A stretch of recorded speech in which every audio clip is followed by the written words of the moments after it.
Welcome to Wrestling Nostalgia. I'm your host, Dave Dynasty, and this episode, we're going to try something very special. We're either going to hit or miss here. We're going to see how this goes. This is a one-of-a-kind event. This is a WWA Bruiser Bedlam reunion featuring several of the most prominent alumni from the promotion's run. This should be fun. Should be full of great stories, and some of these guys haven't had a chance to speak to each other in several years. So let me introduce everybody real quick before we get going.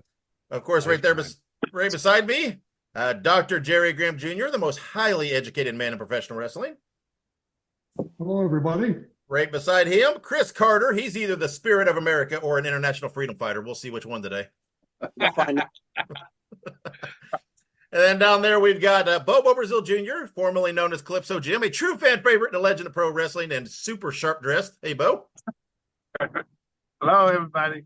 And then right there, man, I dug him out. I had to go all the way to Cut and Shoot, Texas to find him. The baddest man, Cowboy Rex Bodie.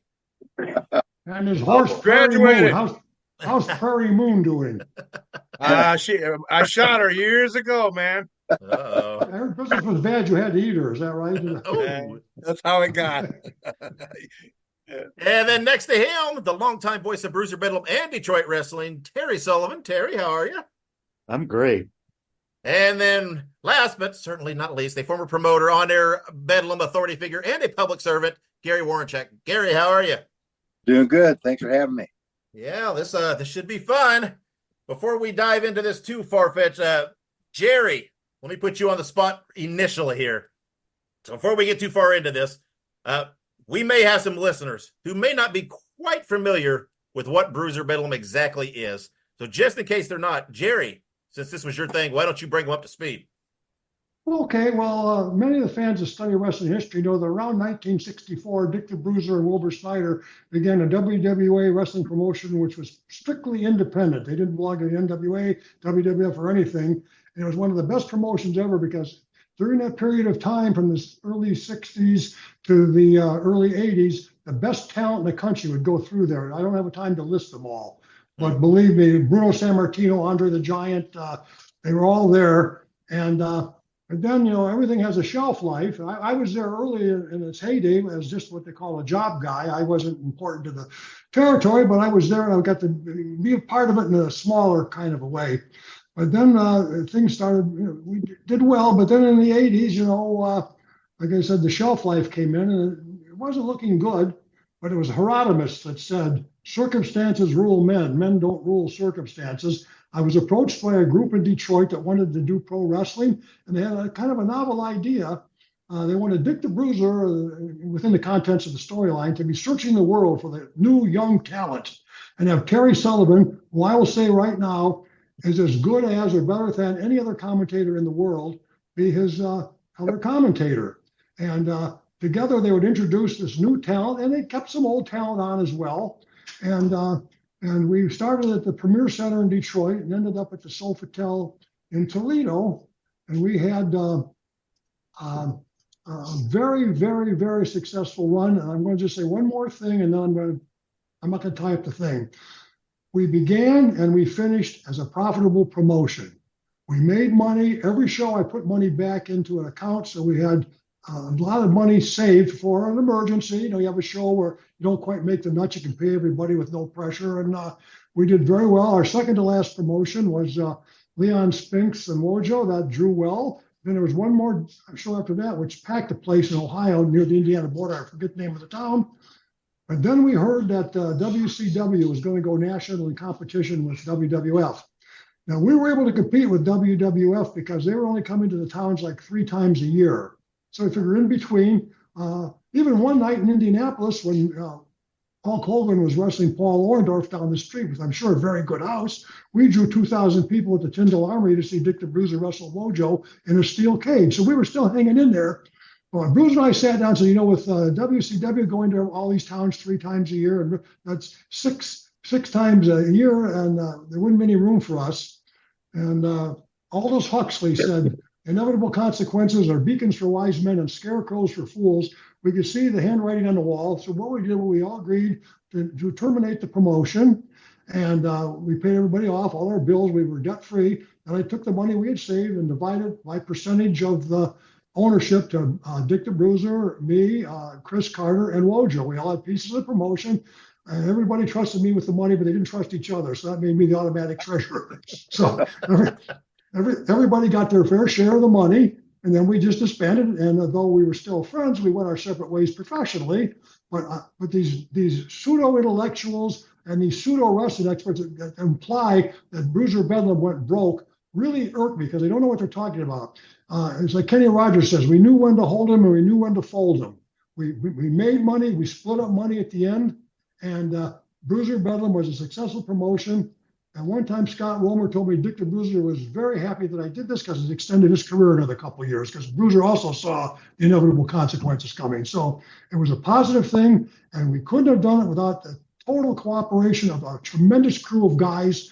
Everybody there, everybody that's on this call, and many other guys, some of them who aren't with us anymore, we'll get to that later, made this promotion possible because they all could do what they're supposed to do. That was work, wrestle, and put the promotion above their own personal egos. Everybody did that we had. So I'd just like to go on record. Now, I'm done. Go ahead. All right. All right. Well, as we go on, and I ask them these things, if anybody wants to chime in, feel free. You don't have to wait a turn or anything. I kind of want some of this to be organic, right? Some storytelling and discussion amongst you guys. Because like I said, you guys, I mean, a lot of you guys hadn't spoke to each other in years. So if something sparks, go with it. Don't be afraid to speak up. But let's Jerry, Bruiser what Bedlam. was the last show? Around what time? The last show?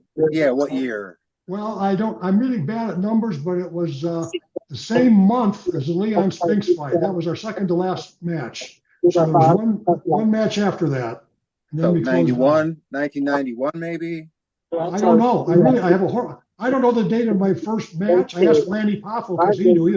My first match was against Lanny Poffo. I had no idea what year that was. I don't have a good mind for that. But I do know that Leon and Wojo was our second to last match. So, and the next match just a few days later. So that would be it. To answer your question, I hope. I mean, I don't know is a great answer. Uh-huh. Well, let's turn it to Chris Carter there. Jerry mentioned that there were some guys that kind of came over, right? I mean, you were wrestling for Bruiser prior to Bruiser Bedlam. Always one of the more popular guys there. But then you turned on Calypso Jim and joined Dr. Jerry Graham at one point during Bruiser Bedlam. But I want to talk about though when Jerry was injured in the car accident because everybody talks about this, right? And it turned Jerry face. And then you and him had one of the most heated rivalries of the time. How did this come about? Obviously, right? The accident was a shoot, right? That was not a story.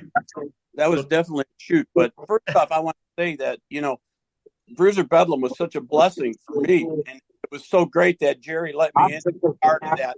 That was some of the best times I ever had in wrestling.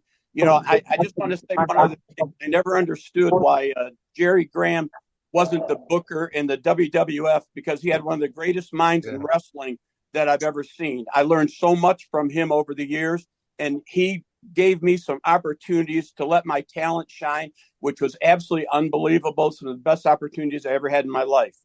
As far as the car accident and everything goes, man, that definitely was a shoot. And, Jerry's brain never turned off from wrestling. He's like, okay, man, so how are we going to incorporate this into the program? And man, one thing led to another, and we did that. One of the best moments we ever did was we had Jerry in a wheelchair, a cup with some pencils in it, put some change in it, and pushed him off into about 24 different tables and chairs and cabinets and stuff, and man, it just took off from there. Well, thank you for the compliment, Chris. But you were, like I said, if I could say something about Chris Carter, he could do anything. He could mechanically execute the maneuvers very well. He learned a lot about ring psychology. But there was one thing, he could do anything, babyface, he could do anything. But the thing that he did better, I'll say the same thing about Terry Sullivan's commentary, I'll say this about Chris Carter. There may have been guys his equal, but there's nobody better when it came to milking a tag, the best. For those people that don't know that term, when babyface and heel tag team are wrestling. You create a situation where one of the babyfaces is in dire distress. And the only way they can possibly pull this out is for this man to make a tag.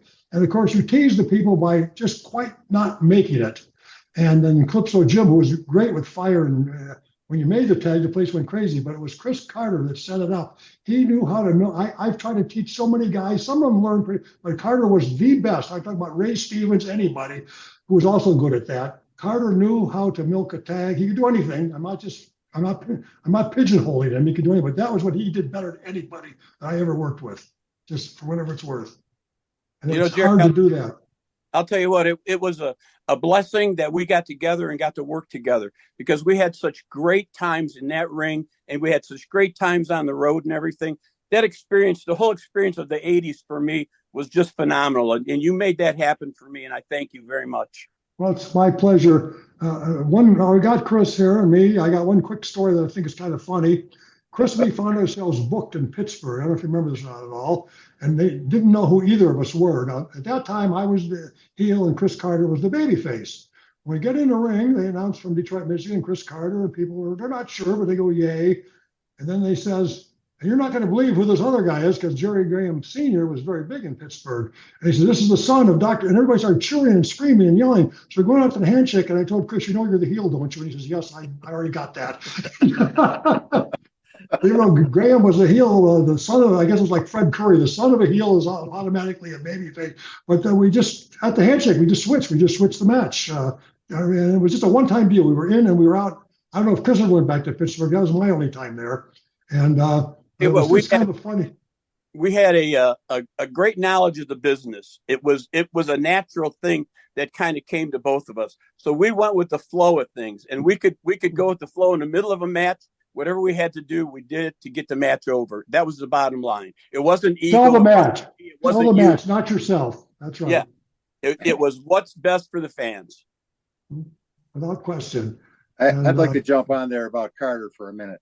Sure. Because you can train all kinds of guys to do all kinds of things and learn the moves, and you can teach and teach and teach. But some guys just have the natural instinct for it, the natural ability, the ability to know where you are in the ring at all times, to be able to see a few moves ahead. And I don't want to embarrass you, Chris, but you were one of those guys who had it. And it's a very elite club of people who have it.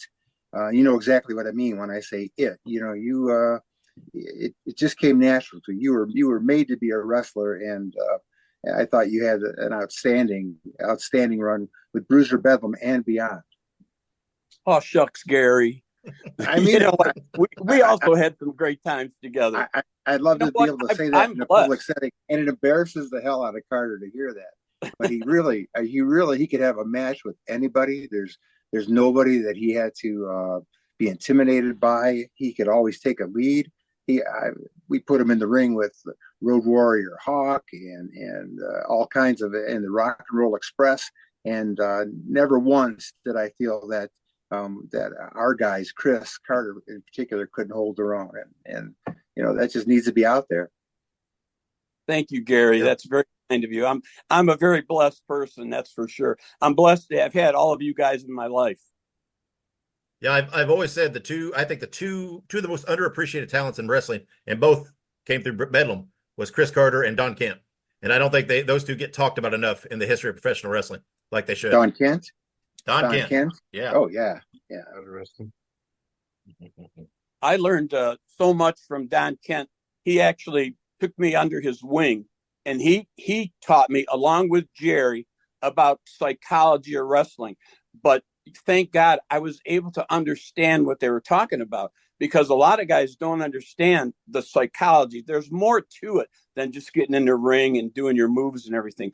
But those guys together were able to get to me in a way that made me understand what needed to be done. And once again, I mean, what a blessing to have all you guys in my life. Yeah, let's move on. Hey, let's talk to Bo for a minute. Hey, Bo, I think you're muted. I don't know what happened there. Can you hear me, Bo?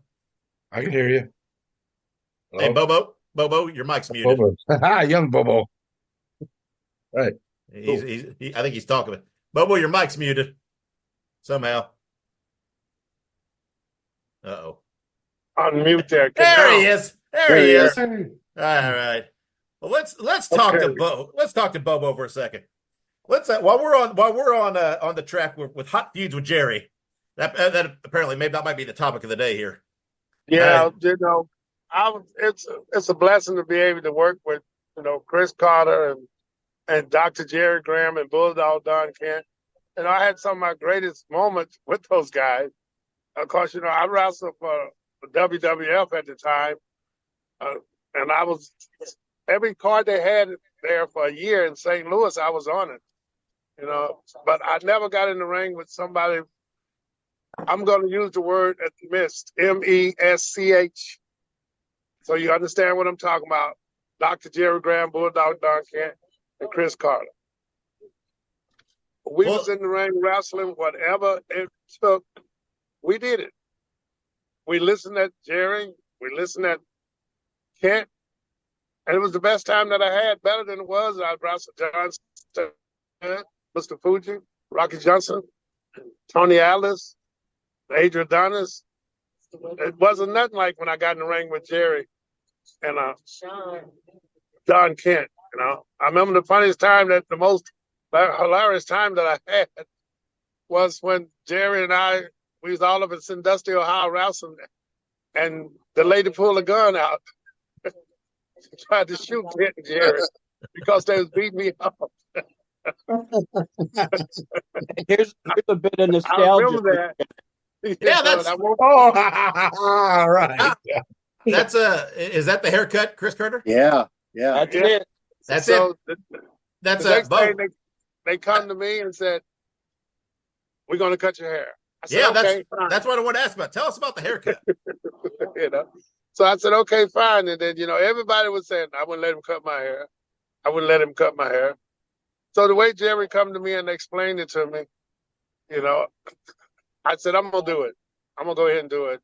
I said, sure, we can do it. So we went on with the hair thing and everything, and it was while I was getting my hair cut, when I slammed Don Kent, I go, uh-oh, here it comes. I knew Jerry was coming. And so once it got over with, I said, my next thing to do, I got to cry. I have to cry. So I cried. And right today, people remember me, and I thank God for Jerry, and Wojo and Don Kent, bless his soul. I thank God for him because people remember me. I walk in the arena right today. Hey, I remember you old school Calypso Jim. You got your hair cut. And I go like, man, that was years ago. Yeah. And they But still that got a remember. serious reaction. Mm-hmm. A serious reaction. And you were And crying. I mean, it was. They cut my hair, Mom. It was. They cut my hair. It was. I look forward to that. And Jerry is an outstanding guy. I would say it, in his face, behind his back, and if somebody would say something wrong, they probably would have a big fight out of me. I learned a lot from Jerry, Chris Carter, and Don Kent, even from Wojo, although he knocked the coal out of my chest one time. We learned a good thing from Wojo, how to take a butt kicking. Yeah, just one time. I really learned that. But the most of all, I can say this, Jerry, I thank you. I thank Woronchak for booking me. I got a chance to tag with Road Warrior Hawk and won the belts. And, it was a big thing coming up, and I'm like, okay, I get a phone call. Then when I get there, you're tagging with Road Warrior Hawk. I go, what? Now thank you, Woronchak, for that opportunity. It boosted my career a little bit, and then Terry Sullivan announcing the way he could really PR that mic. Man, he really could do it, And I thank God for all y'all, stuff. My career is still going at 72 years old.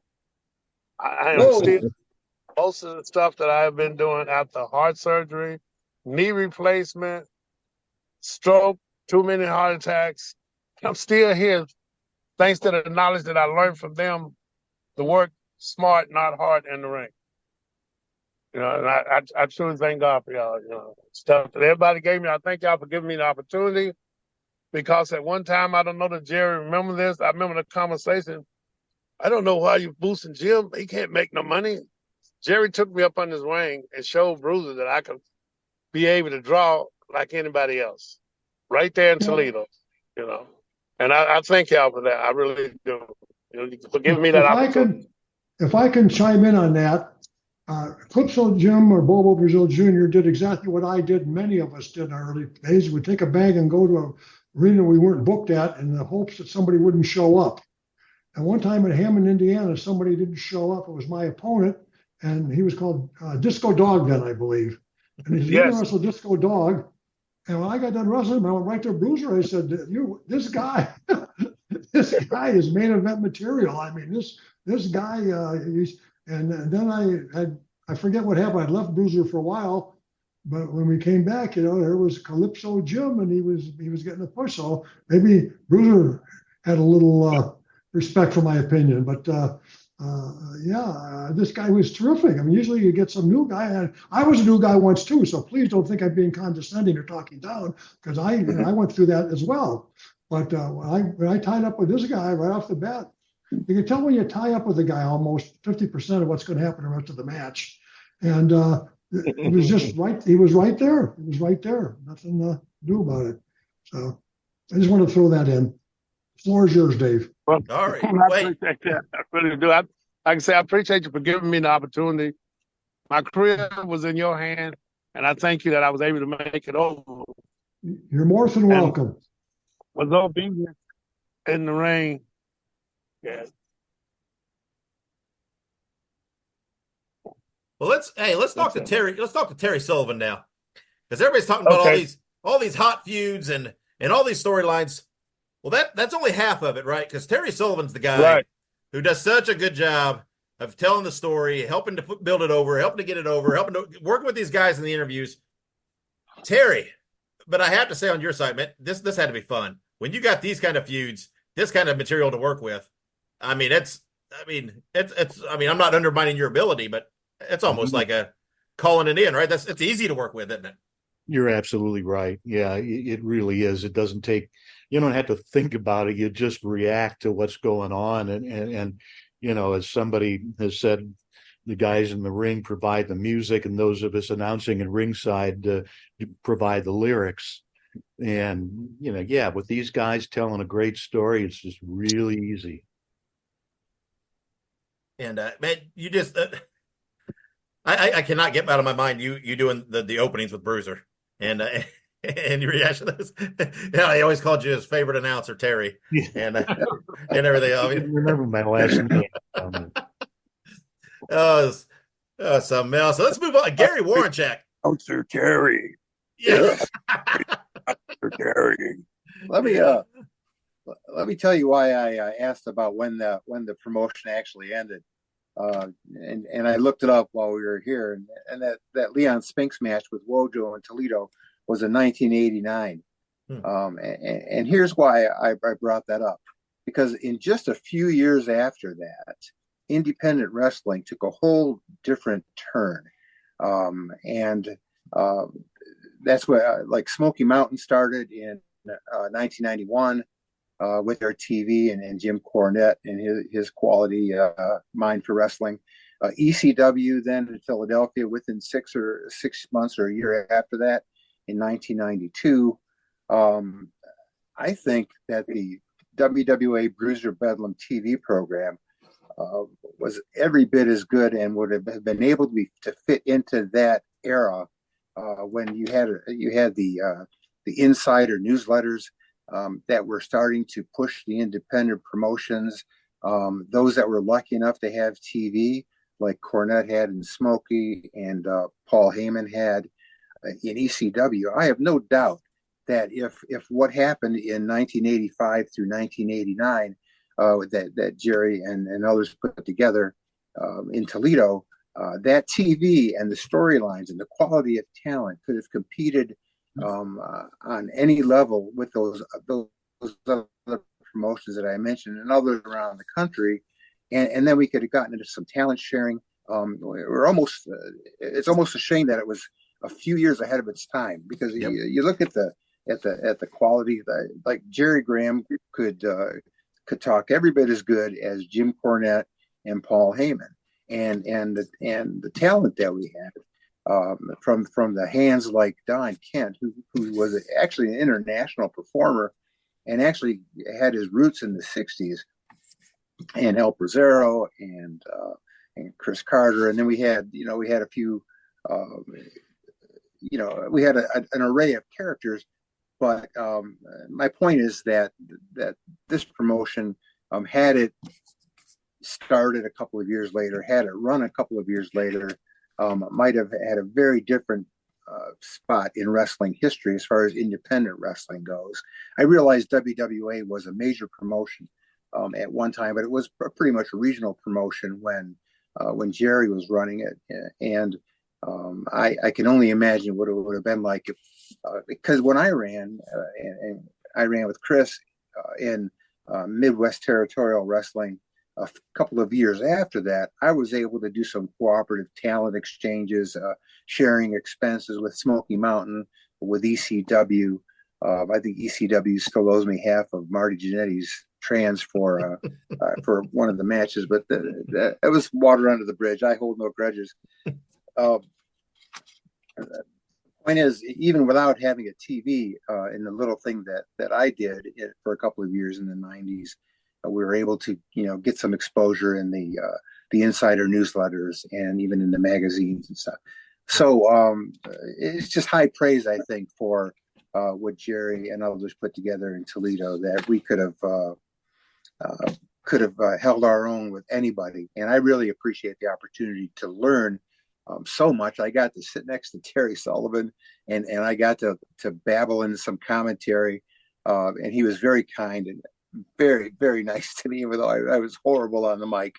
I got to get in the ring and do some ring announcing. Jerry let me be the vice president of promotions, so if we ever needed somebody to get in the ring and suspend somebody, I'd be the guy. So I learned a lot, and it really helped me as I went on, and I worked with WCW and did my own thing a little bit after that. So all good memories of WWA Bruiser Bedlam Wrestling.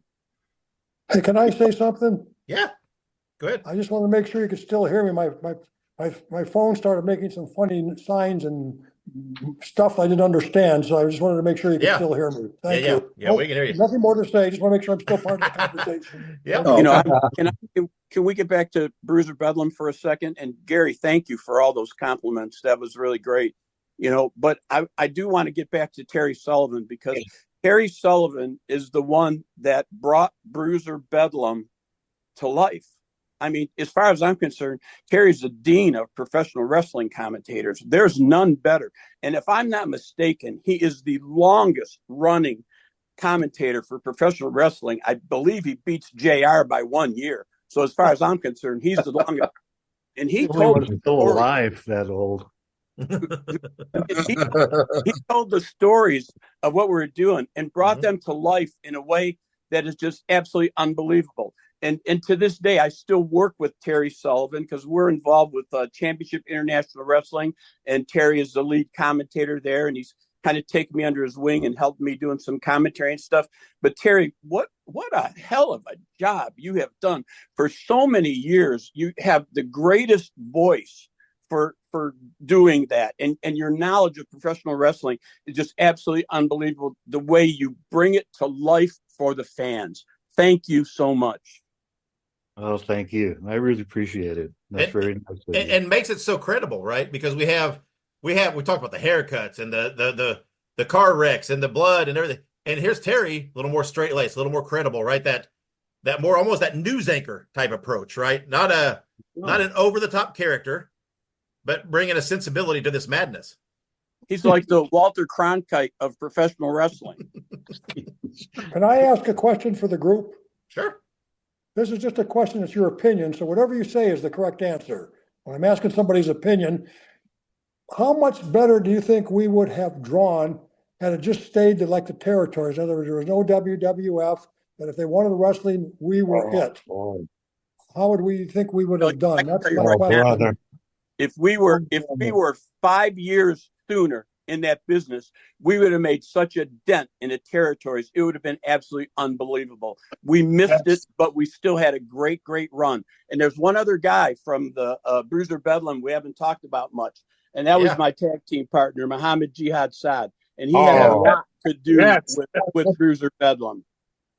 Absolutely. Oh, yeah. Yes, sir. Well, I hope he's in paradise enjoying this. Can I tell you something about Saad? This is a good thing. Yeah. Obviously, he was a heel, and his job was to get heat. And he had plenty of heat in Indianapolis because we were sending guys down there too as well. And one time later on, when I was running Toledo for the WCW, they said, "Can you send a few guys down to Indianapolis?" And I says, "Sure." So Saad was one of the guys I sent down there.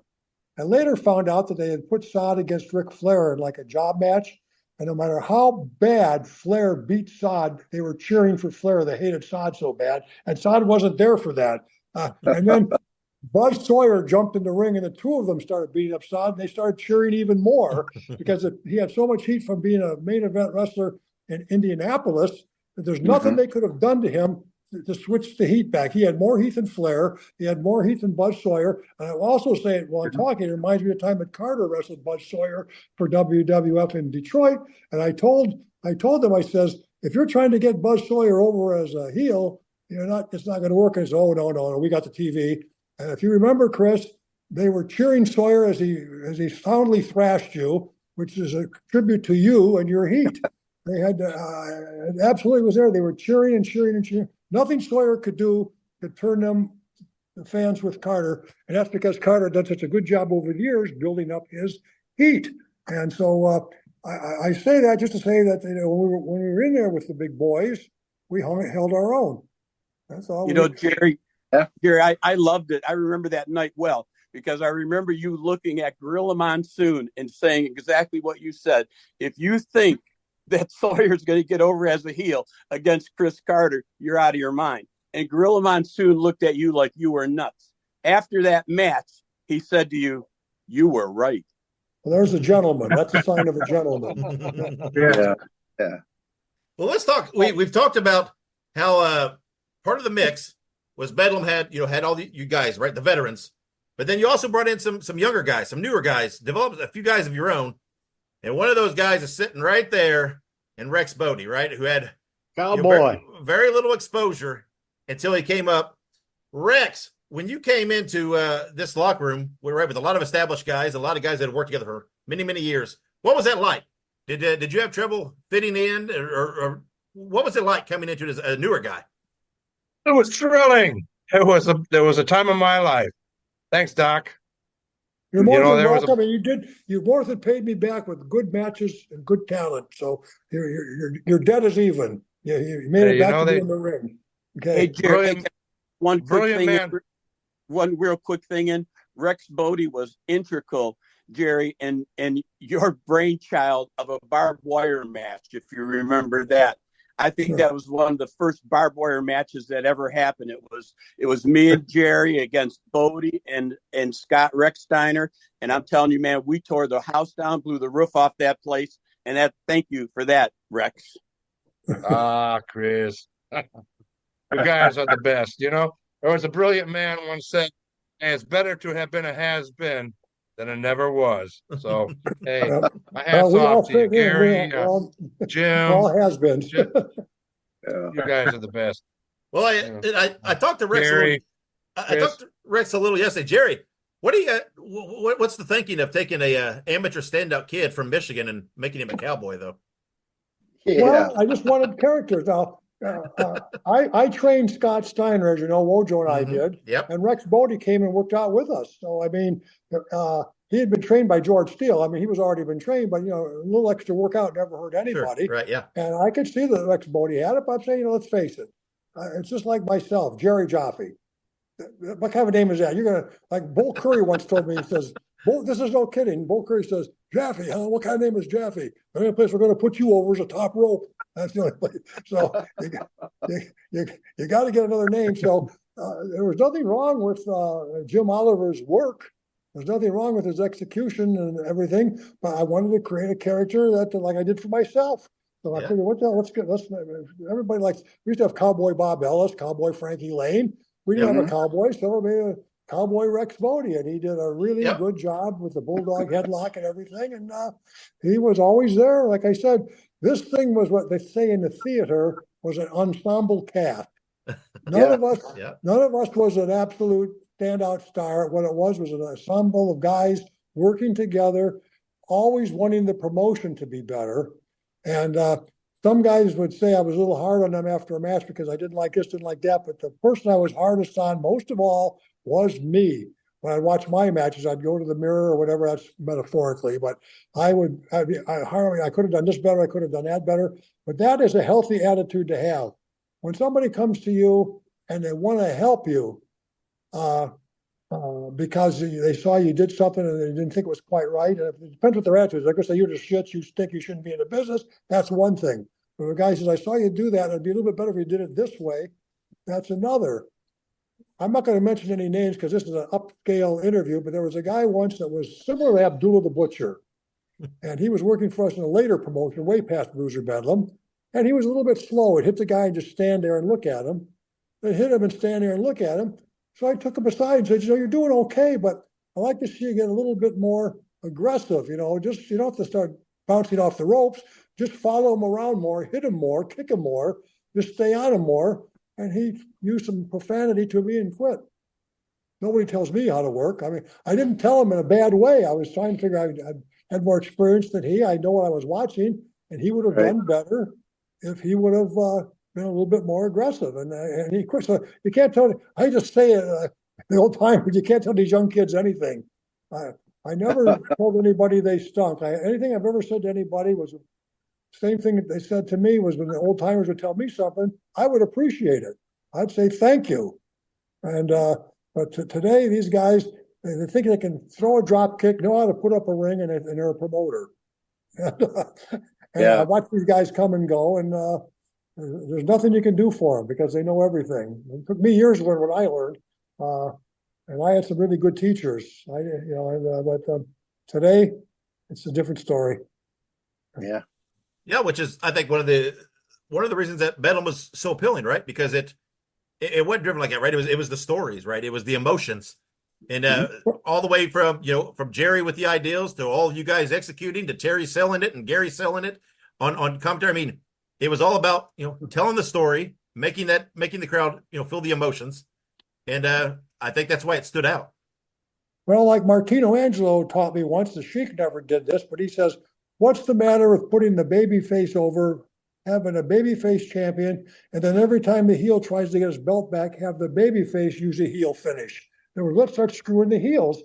So I did that with Wojo and Steiner, and it worked like a charm. Steiner wins the belt, and every time Wojo tried to get it back, Steiner would screw him somehow, and it was drawing money. It was Angelo taught me that, and I never understood why they didn't do that. Of course, the Sheik didn't want to lose any matches, but it worked like a charm. You see, the heel wasn't hurt because he got screwed, and the babyface was the winners. Of the people were happy. They want to see a babyface win sometimes, So we did plenty of that, and it's just something that we did that I learned that from somebody else. I didn't just wake up one morning and say, "Hey, here's a great idea." So for whatever that's worth, the conversation. Well, and if you're talking babyface and heel, let's spin back, Jerry, you and Bobo. If we got Bobo back on here, I think he's muted again. But Bobo was the kind of the preeminent face, right? Always the good guy. Was there ever any thought of, hey, let's try Calypso Jim with a little heel run and see what happens? Not in Bruiser Bedlam. No, if it's not fixed, don't broke it. But when things were starting to slide in the WWA, I made a suggestion to Bobo Brazil Sr., and I says, we got to shock these people. Why don't you turn heel and have me manage you? And the people will be absolutely shocked. He says, no, I can't do that, Jerry. I can't do that. And just think about that. We turned a Moose Sholak heel, and it popped, but then he didn't like it. So the very first match, he turned back babyface, their first match out.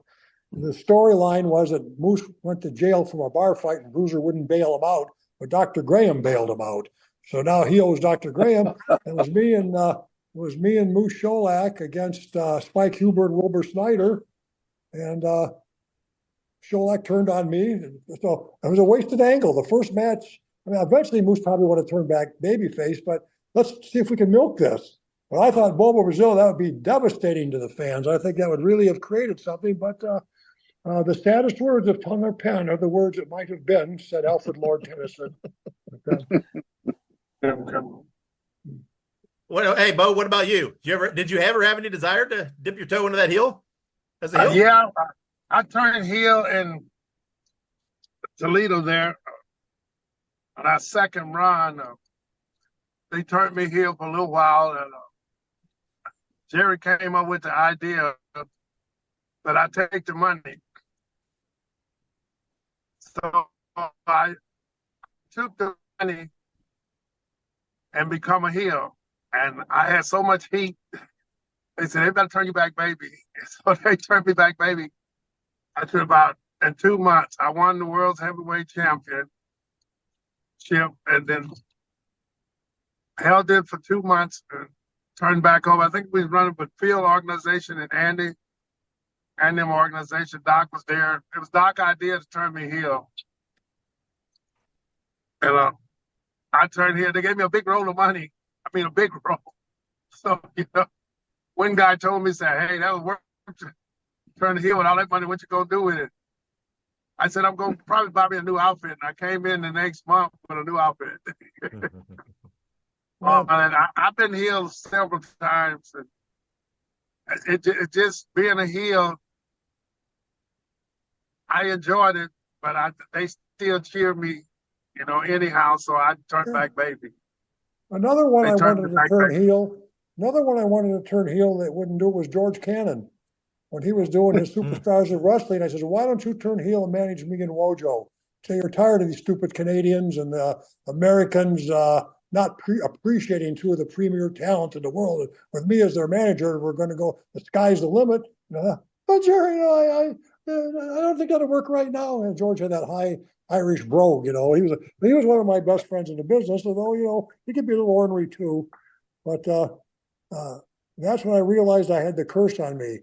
George Cannon's last match before he died was with me.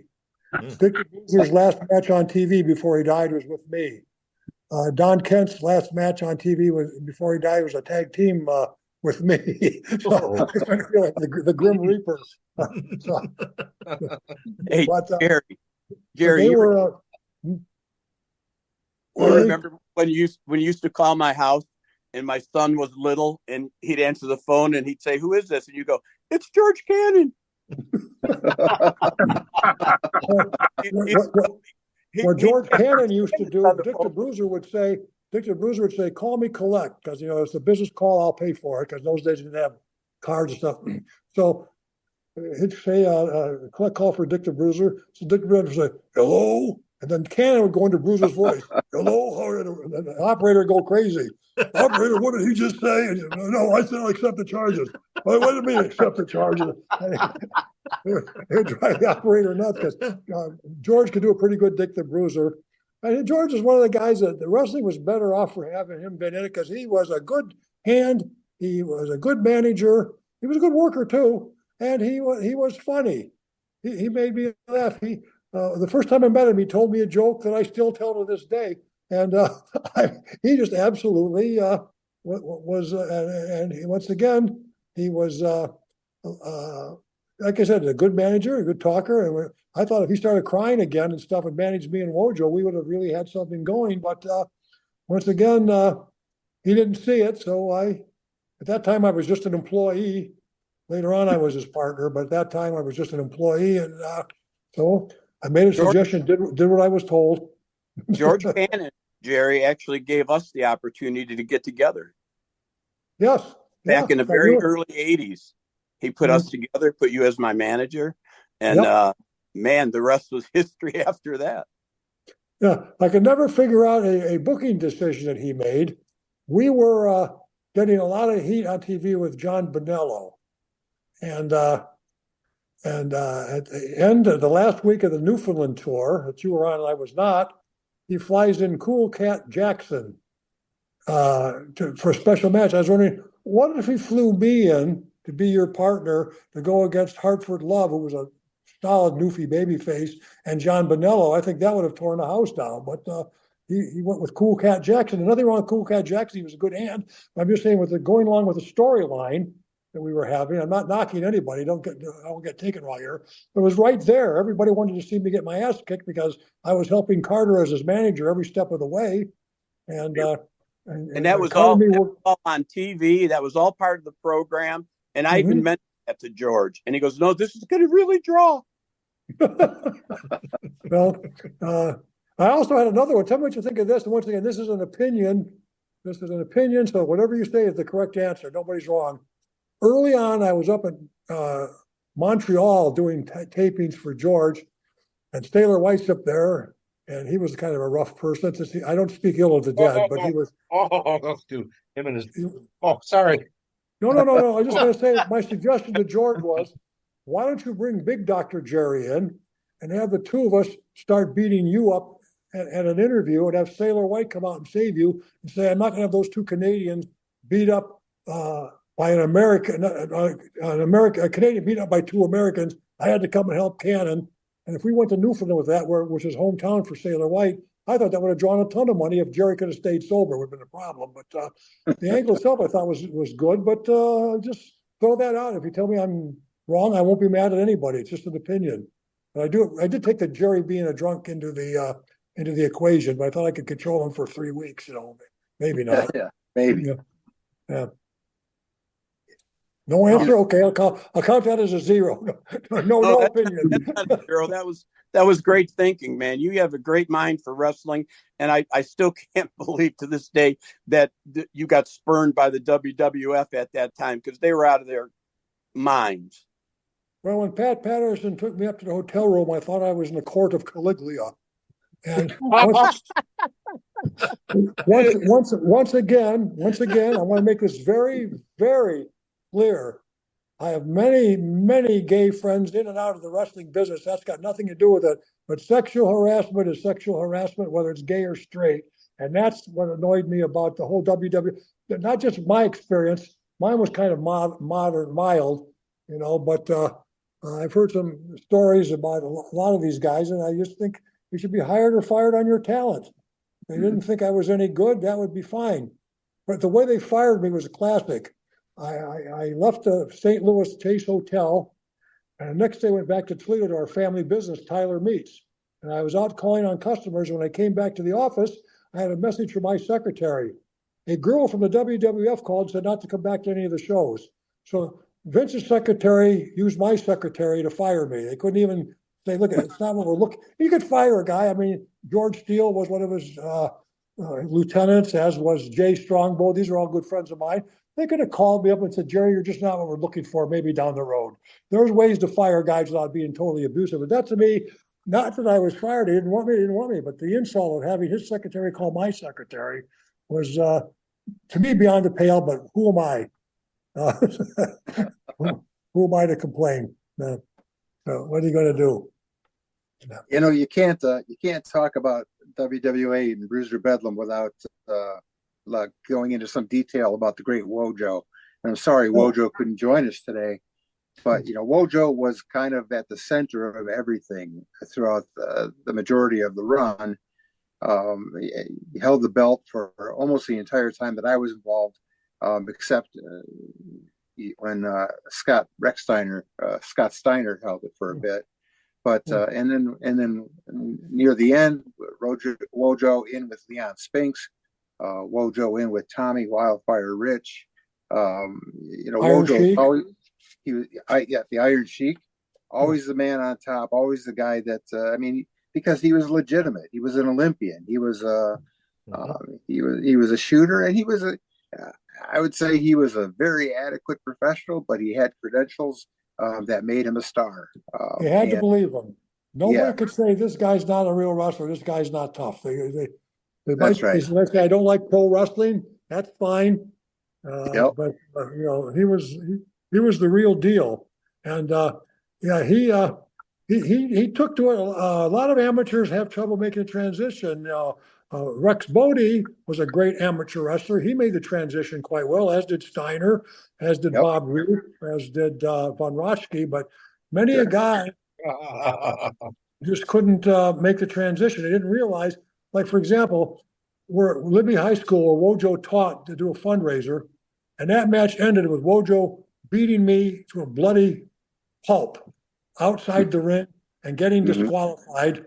And they're carrying me out on a stretcher, totally unconscious. And he says, the winner by disqualification, Dr. Jerry Graham. And then I came on TV. Well, I was the first man to beat Wojo as a pro. You saw the better man won, and it was like, just carried on a stretcher. Well, that's because he got mad because I beat him. See, he attacked me from behind.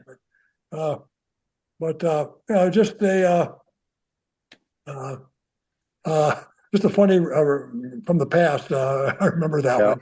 But Wojo would do, like I said, he put Steiner over.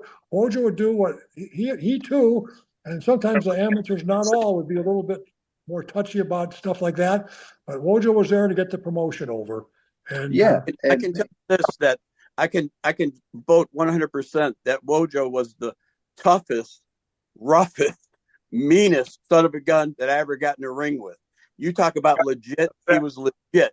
I don't think he really meant to kill me as much as he did, but he was so tough that he couldn't not use that. It was absolutely unbelievable, because when I had a match with Wojo, I needed 4 days to recuperate from that. Hey, Jerry. Well, Wojo must have been afraid of me, because I never had that experience, but he knew what would happen to him if he ever tried to get stiff with me. Oh, we're all afraid of you, Doc. We're still afraid. Yeah. Jerry. Nobody's afraid of me. Last week I got beat up by a Quaker. How's Wojo doing, Jerry? Wojo is doing pretty good. I talk to him on the phone all the time. He's still helping his son coach wrestling, and he's working out still. And I remember that when he was 48, he had that aneurysm of the aorta. That's what killed John Ritter. And now Wojo's in his 70s. I guess the surgeon did a really good job of fixing him up, and he still works out, and he's kind of to himself. As a matter of fact, as Dave will vouch, when Dave asked me to, Wojo never does interviews. He just doesn't. He's a very quiet type person. Well, I called him up and told him about Dave. This is a while back, and he agreed to do it. I think Dave is the only interview he's ever agreed to do with anybody. And he agreed to do this one, but obviously, like me, he was a computer illiterate, and I'm the same way. But my son David wouldn't have been here. Fortunately, when Carter dropped him on his head, it wasn't hard enough to do any damage, because he was able to get the up and running. Yeah, Wojo was going to be here, and I've talked to him several times over the last few days. And problem is, he didn't have the technology to do it. He didn't even know how to have a cell phone. His computer, he says it takes 30 minutes to warm up. And he just didn't have the means to do it, but he was going to. But we couldn't make it happen.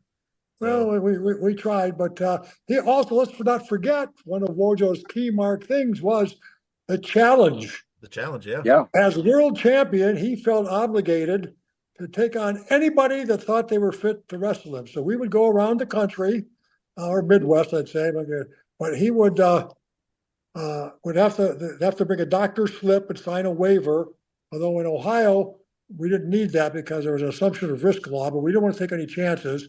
And he would beat everybody. And we had $100,000 if Flair or Hogan or Bockwinkel or Gagne, whoever, would take on Wojo belt for belt. Our big thing was we wanted to unify the belt, which we knew they weren't going to do that, because Wojo would have killed any of them quite easily. But he was absolutely he was a champion. He was absolutely a champion. You also had a briefcase with $10,000 in it every single night at every show we went to for anyone that wanted to come out of the audience and wrestle Wojo. There was a guy that came to Cleveland once on a Fred Curry show and said, geez, he was the national junior college heavyweight champion. Wojo knew him. And he says, I'm here to challenge you. And Curry says, no, I'm not going to put it on. And I said, what do you mean? We advertised it. And Curry had to put up the money with his promotion. So Wojo's shaved bald head turned red. And he told this guy, I can't remember his name, He says, you know something? I'm trying to make a living. Now, you're a fellow amateur wrestler, and you come down here and think you're going to get to $10,000 once. He said, Fred, you're out of this.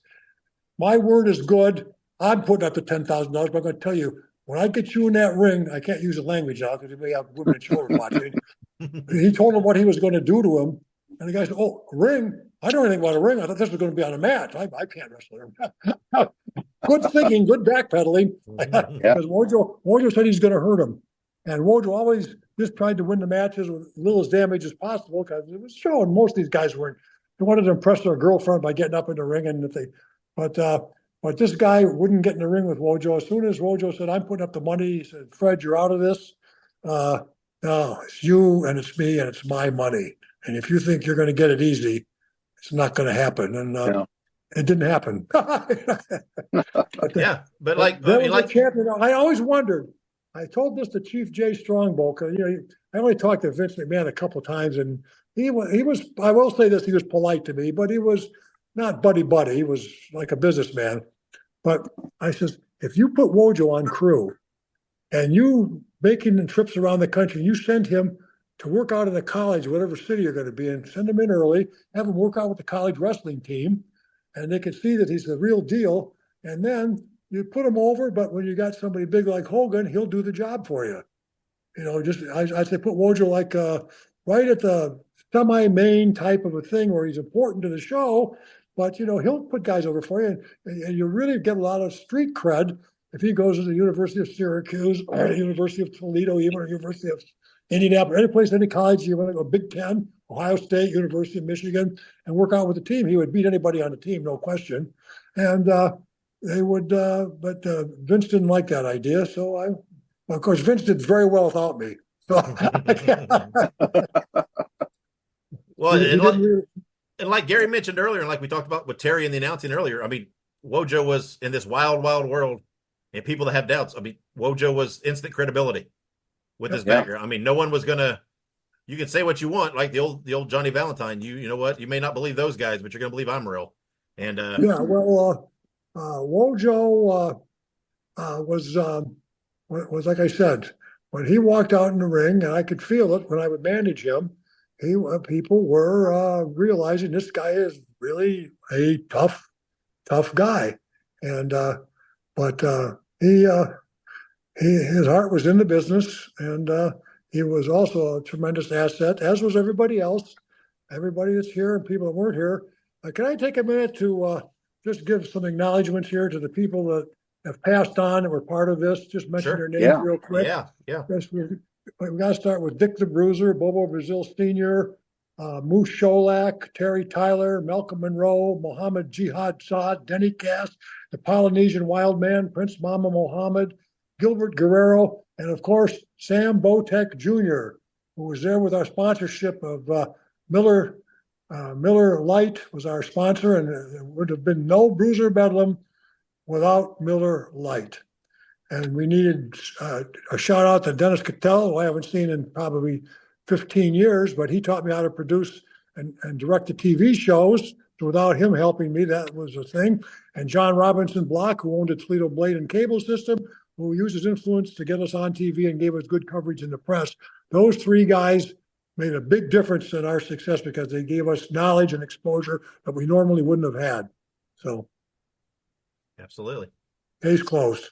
Yep. And if I forgot anybody, it wasn't because I'm slighting them. It's because I'm a senile old man who's going to be 77 on June 7th. And, I had this idea that I read that Killer Kowalski had the Guinness Book of Records as the oldest man to compete in a professional wrestling match, 79 years and 6 or 7 months. So I was figuring on my 80th birthday, I was going to challenge Chris Carter to come and wrestle me. Now some guy in Japan just wrestled at age 83. So that another dream shattered. Oh, man, don't tell me that. You're breaking my heart now. Well, I've been at 83 that I had to put a wheelchair lift on the side of the ring. They would have had to secure my leg braces. They would have had to put my neck brace on. They'd have to put the strings to hold me up. But if I answered the bell and got pinned in 10 seconds, I would have been the oldest man ever to wrestle. I didn't have to win, just have to participate. Just get in the ring. And that was it. So I figure if it happens now, I'm going to wrestle my grandson. He's a lot littler than me. Him I could beat. Okay. Well, as we start to wind this down a little bit here, let's kind of go around. Everybody tell. I mean, we've told lots of stories, obviously, but let's everybody chime in with another story. Just wild card here. It doesn't have to be prompted by anything. Just whatever pops to mind about Bruiser Bedlam and your time in there. So whoever wants to jump in and start. Well, I'll tell you something. I got a good story, I think. All right. Any of you guys that have been in the ring know what I'm talking about. When something so hot happens that the crowd actually goes up an octave. You can have them screaming and yelling and yelling and screaming, but something really special happens in the ring and they go up an octave. Does you guys know what I'm talking about? Wrestlers out there? Absolutely. Have you heard? Okay. Now, we did a thing early on in our promotion. It wasn't quite ready for Bruiser Bedlam yet, but it involves us. Chris Carter was going to bring in a mystery partner that has never wrestled in the WWA, but we were just the WWA then. This was the last days, and they came to Toledo. All we could guarantee was he was a big star in many other promotions and had wrestled in Madison Square Garden. He had wrestled in Japan. Everybody knows this guy, but he had never wrestled for the WWA before. And he was going to unmask when Carter tagged him. And this guy comes in with a mask and a sheet over him, so you couldn't see his body. A lot of times you see the way the guy walks, you might recognize his characteristic. This guy came into the dressing room from his car completely covered up. And Chris knows what I'm talking about. And to build up for this match, Carter was going on interviews saying that, this is the one man. When I was partners with Dr. Graham, we'd be in a hotel room and he'd wake up screaming this guy's name in the middle of the night. I'd have to hold him like a little child. He'd shake and shiver. And he said, this is one guy. So I don't have any idea who you're talking about, Carter. This is ridiculous, but it's not right to not let me know I'm wrestling. We got to know who we're going to wrestle so we can train properly. Carter said, well, you'll find out who he is when I tag him. And so at one time on TV, I actually broke down in tears and Don Kent's patting me on the back. Wojo came out, just, how can you upset the doctor this way? You should tell him who this partner is. So we really went through the skies on who this mystery partner was. And the people were on edge. And it was going to be a lumberjack match. So in case I became too terrified when I saw the mystery partner, I couldn't leave the ring. And before the match, I told all the lumberjacks, this is back in the dressing room, I said, if I try to get out of the ring and make it, anybody that lets me out is fired. I don't care. If you got to be, I don't care if you got to shoot. If I try to get out of the ring and I make it through, you're fired. So if you hurt me holding me back, you're not fired. But if I get out of it, so these guys were juiced up. So anyway, the guy comes out and still nobody knows who this guy is. And this is where Carter comes in with his ability we talked about earlier to milk a tag. He was at his best. A couple of times he made the tag and the ref didn't see it. And the guy would come in and the people were just going crazy. They wanted to know, and they did not. This is one thing we really pulled off perfectly. Did not have the idea who it is. And Carter, he was the one that guy, but finally when he tags him, the guy comes in the ring, rips everything off. It's Flying Fred Curry. And then the place went nuts. It went up an octave. But when Carter made that tag and the referee signaled, yes, even before he took the mask off, the tag was what brought that up an octave to where the ceiling's going to come off the place. Then they came out and won the belts from us. When I ran out of the ring, I ran as fast as I could. They grabbed me. It was a shoot, which is what I wanted. And they threw me back in the ring a couple of times. And then we took our beating, me and Kent, and they walked away with the belts. But it was just an evening that I remember because of the crowd going up an octave. It's only happened a few times in my long career, but it just up in the air. That's my story. Man, I'll tell you that's a great story. And I remember that. That was so awesome that night, Jerry.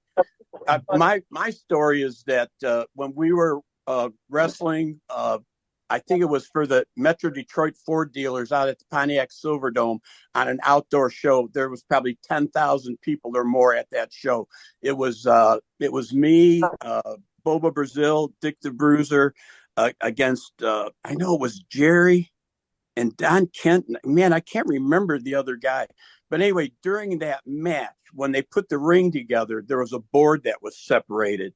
So I got my foot caught in the board and I got up and I tore the cartilage in my knee. And I couldn't move. I mean, it's like I'm trying to get up And Bruiser's laying there, come on, Carter, get up and get over here and make this tag. I said, I'm really hurt. We don't pay extra for that.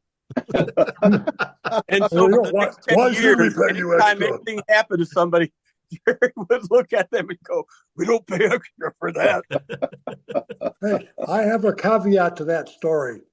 When we went to Pontiac Silverdome for that match, they needed a opening bout, and it was Carter and myself. So if you're ever on a trivia show, they say who was the first two guys ever to wrestle a match at the Pontiac Silverdome, it was Jerry Graham Jr. versus Chris Carter, because we were the opening match. I don't know if you remember that, Chris, but we were the opening match before the main event. Wasn't that amazing? Wow. And I'll tell you what, that crowd, of course, was red hot, and we blew the sky off the ceiling. Yeah. It was a high ceiling too. Incredibly high. It was blue. We had a big show in Dearborn, Michigan, outside of Detroit, my hometown, and we were doing this deal with a couple of DJs, very popular DJs on the rock channel. I think WRIF at the time, Jim Johnson and a guy named George Bear. And George was well known for years for doing the Dick the Bruiser character voice on their morning show, and of course he would be kind of a buffoonish Dick, and he'd go into the Dick voice every day, and Bruiser, and sing some Bruiser songs. Anyway, so Jerry managed to work this thing where the DJs would come in, and Dick the Bruiser himself was on the table doing commentary with Terry Sullivan, and things got out of hand, and in the match, I think it was between Carter and Calypso against Jerry and Don Kent. And things got out of hand, and the DJs got involved. The DJs tried to climb into the ring, and no, I threw him in the ring. I grabbed George. Oh, you threw them in the ring, yeah. And then the crowd really was popping for that. And a couple of memorable things though alongside that show. One, it was my first and probably my last bump that I ever took in a ring. I came in as vice president to restore some order. And as I stuck my head through the ropes, Jerry laid me out with a forearm to the back, and it's on tape, and it's an embarrassment because I lay there for about an hour and a half, afraid to move because there were like 30 guys in the ring, all trying not to step on me.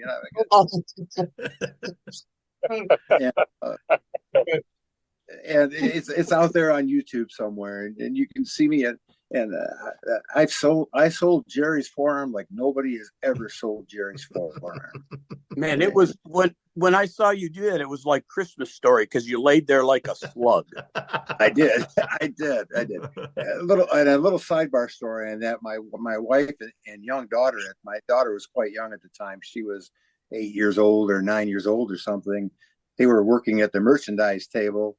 And then they took this brawl outside the ring, and Jerry and I think Jerry and Carter. I think it was Chris. It was you and Jerry, right? That were brawling outside the ring, and you went over to the merchandise table where my daughter was, and like slammed them into the table there, and knocked the table over. All the programs and stuff went flying. The thing is, my daughter wasn't smart enough at the time, and she thought that this was like we're coming after her, and dad was laying in the ring, and I think she still remembers that 40 years later. But, traumatized by it. Yeah, it's good to be. That's a great memory for me, and I watch the tape every now and then, and Terry Sullivan calls my name, and Gary Woronchak trying to restore some order, and bam. So that's one of my highlights of the time with WWA. I used to call that the second most famous concession stand brawl, and probably the one that was even better than Memphis, or it wasn't Memphis, but it was in that territory. Tupelo. Yep. All right, we got 3 of you left. Rex, you got a story for us?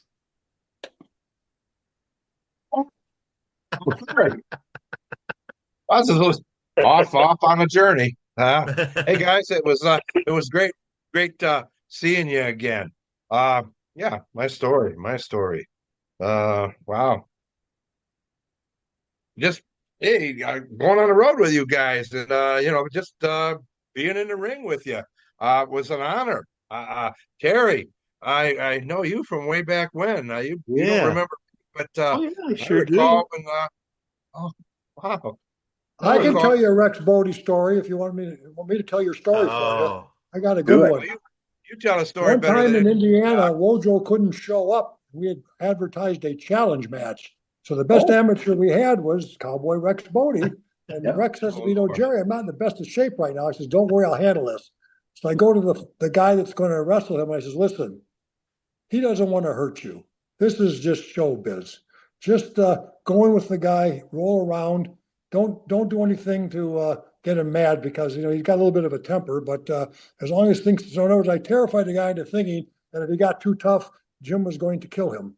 And so it worked apparently because Jim did a very good job for it. But he was not in shape. I don't know if I could have gone 5 minutes in a shoot. I mean, it's a different kind of conditioning. And Jim did excellent for us. He took on the challenge, and as we had advertised, I forget why Wojo couldn't make it, but Jim filled right in and he did the job, and we're proud of him. And Jim, you are really an integral part of our promotion, and it's a real pleasure to see you here again today. And I hope everything's going well for you. Thank you, Doc. Everybody talked about how you could milk a tag. And I remember a time with the Sailor, we were in Montreal, and George Cannon, I think, was running the show at that time. Baron von Roski was there, Sailor White Brothers, I believe you, and milking a tag. We were I believe you might have been my tag team partner at the time, and you let the Sailor White Brothers beat me black and blue, mister. I couldn't stop I was him. so black and blue when I got home. Uh-huh. Frenchie Martin drove home with Frenchie Martin, and I believe, I don't know if Ox Baker was there, I think, and you were supposed to be my tag team partner, and they beat the hell out of me, man. Better You youth than so me. yeah, you what are they doing? Let me tell you something about Sailor White. I never got along with him, but there's no question he was tough. A lot of people don't remember that he beat the hell out of Billy Robinson and put him in the hospital. And everybody talked about, and Billy Robinson was a big shooter, I mean, from England. Mhm. yeah. He was, but when it came time to go out in the street, and I hear it was no contest. Now, once again, I didn't physically see this, but George Cannon told me that that happened in Montreal. Sailor White beat him so bad he had to go to the hospital. And then so that's just, so I'm not going to come in and save you. I'm sorry. Yeah. Well, You're on your own. thank you very much. That's all right. Yeah, That's what we well- do. We run when there's danger. But if you'd have somehow taken advantage of him and hurt him, I would immediately said, tag me, tag me, tag me. Because Rex Bodie was from Cut and Shoot, Texas. We couldn't make the best use out of the fact that he had great amateur credentials too. Being a state heavyweight wrestling champion in high school in Michigan, the year that I graduated, I think, from high school. So I knew of him well before we associated in the professional ranks. But yeah, I have no doubt that he could have filled in for Wojo on that one $10,000. No question. Yep. Jerry, the one regret I have one really big regret. It was the last time I believe we were at the Sofitel. I spent the night in jail, and I was so hungover. I had to sleep. They locked me up by myself, of course, and I What slept was the on a charge? bench. What was the charge? Destruction of drunken disorderly wasn't so bad. It was destruction of police property, and I don't think those guys that I don't think that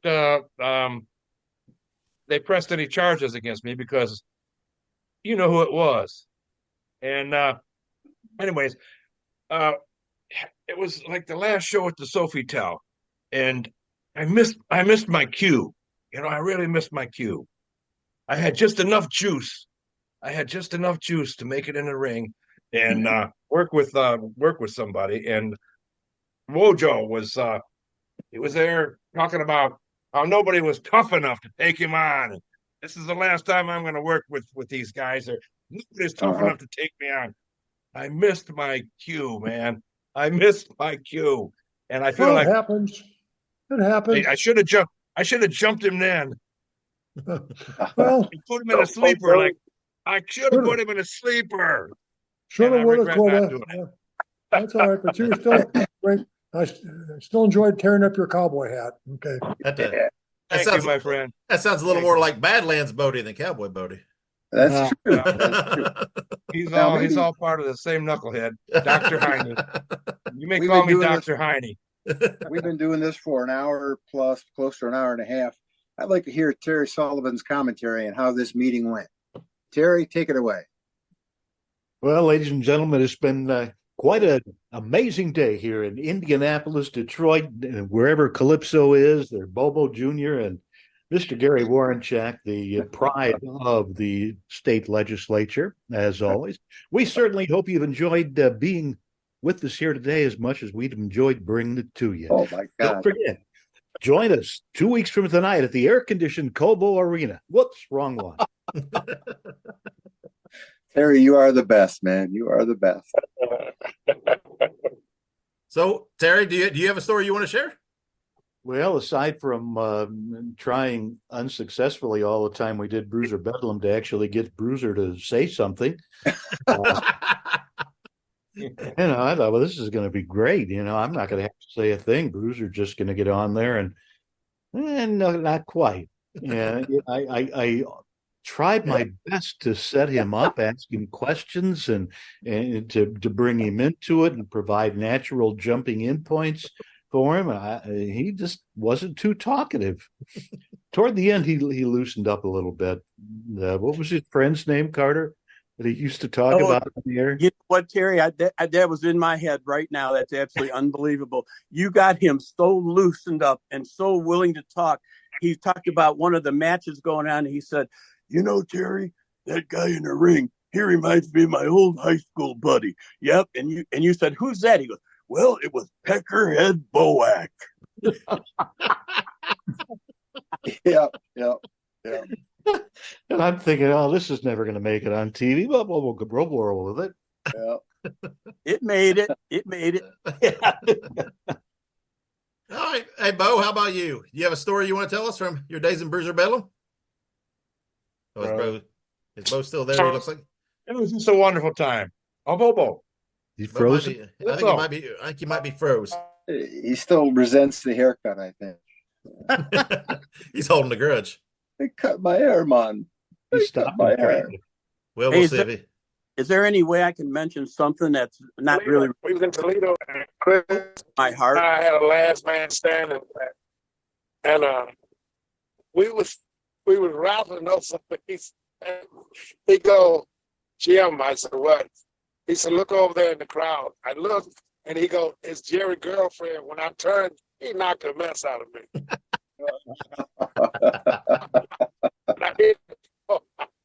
I was still trying to find the big girl, but I never found her. But yeah, let's. Jerry and I doing a street fight match. And Jerry told me to slam him on this Cadillac he thought was his. You remember that, Jerry? Yes, that was a Cadillac. Yeah, Kim said I slammed Jerry on the Cadillac. The guy said, "Get out my car." Jerry slammed me again, so I slammed him again. The guy said, "Get on my car." And we're out in the parking lot. And he was slamming me on the car. Yeah. Well, let's wrap. Bo's coming in and out. He's freezing. Yeah, let's wrap this up. And yeah, Chris, you said you had something. That's what we're going to do is got to open the floor for anybody. Any closing thoughts? And if you want to plug anything that you guys are currently up to, so it doesn't have to be Bedlam related now. Anybody wants to get some closing thoughts? I would love to do that. First off, I've been blessed to be around professional wrestling for over 45 years. I'm still involved with professional wrestling, and I get to share that with a good friend of mine for over 40 years, and that's Terry Sullivan. As we work together on Championship International Wrestling, you can see us on Facebook, you can see us on YouTube, and you go to CIWProWrestling.com, and we are having a blast with this, and I think that it's something that's going to really make a mark in the next couple of years. So everybody keep an eye out for CIW Pro Wrestling. Hey, all right. Yeah. And if you watch the show, it's definitely a lot of homage there to Bruiser Bedlam, isn't it? With the openings and it definitely has that feel. It's great. It's I love to refer to it as the traditions of yesterday with the talent of today. Well, I happen to know I'm friends with Phil Monahan, and I happen to know he doesn't come much more of a Bruiser Bedlam fan than Phil. You're right. Yep. So. Phil is a great guy to work with. He is so willing to talk with all of us and wants to hear our thoughts and everything. And I think that that makes it just such a enjoyable place to be. I never thought I could be this happy with wrestling again in my life. But thank you, Terry, for that opportunity. That's because of you. All right. Anybody else? Anybody else want to close out with anything? Anybody else want to plug anything? Yeah, I do. Chris, I have a question to ask Chris Carter. Do you think that ICW would be Phil Monahan promotion would be better than Powerbomb? To be honest with you, Bo, I really didn't know much about Powerbomb. Okay, I wasn't involved with that. I saw a couple episodes of it. I thought it was pretty good. But I tell you, I honestly have this feeling in my gut that Phil is onto something, and I'm very happy to be part of it. And I think that with the people that are involved in it right now, this has a real good opportunity to go somewhere. Okay. Well, I'll be seeing you on one of the shows there in Toledo. I look forward to it. Don't beat me up. No. That's my job. Look out. That's what I used to say. Chris Carter is very fortunate because most of us go through life saying, why am I here? What's my purpose in the universe? Chris Carter knows he was put on this planet to be beaten up on a regular basis by Dr. Jerry Graham. He knows he's found true happiness and contentment. Many of us never achieved that goal. I remember that interview from about 40 years ago. I don't know why that just came to me. Oh my God! You blessed me in so many ways. I can't thank you enough. Thank you for all the beatings over the years and all the beatings I got from everybody else. Yes, we got many of them. Yeah. The never-ending rivalry there. Dave Dynasty, thank you for keeping WWA Bruiser Bedlam Yes. alive. Thank I you, know Dave. that Thank you. You post some of those videos and you give us some good memories, and thanks for pulling this together today. This was really a lot. I appreciate everybody coming and doing it. When I had this idea, I thought, man, this is a big project. This is a big want here. And I think we pulled it off. I think it went pretty well. I think it's pretty entertaining. We'd like to thank all the children and grandchildren who helped make all these guys. That's right. Yeah, that's right. Where would we be without them? You're gonna edit Carter out of most of this, right? I gotta thank you, Dave. You've been very kind to me on your podcast throughout the years. Keep my name alive, and I appreciate that so much. Thank you, man. You are the man.